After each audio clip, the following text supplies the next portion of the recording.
To finish off our week, let's talk about selfishness a little bit.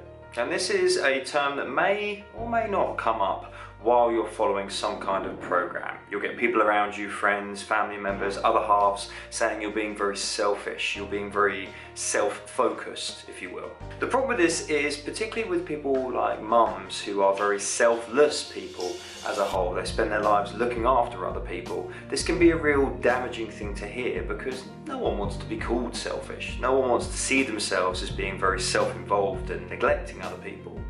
But in actual fact, when it comes to achieving what you want to achieve from your life, you're going to have to be a little bit selfish. But there's a balance with selflessness because you can't be too far in one direction and you can't be too far in the other.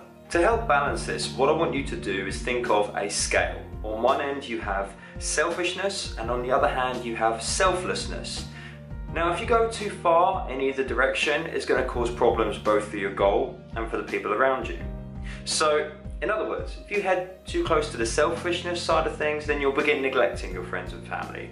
You'll neglect the people important to you and you'll begin damaging relationships. But you may very well achieve your goal because you are ruthlessly selfish and self-minded to get there. On the other hand, if you edge too far to the selflessness end of the scale, then you're going to be focusing too much on other people, too much on the kids, on family, on what everybody else needs, and neglecting yourself. This means that you're very unlikely to actually achieve your goal because when the slightest moment of stress or slightest moment where you are needed comes up, you drop everything you're doing and focus on that.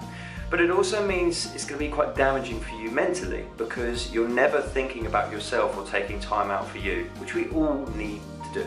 Now, where you put yourself on the scale depends on you as a person. Me, I would recommend to be smack bang in the middle.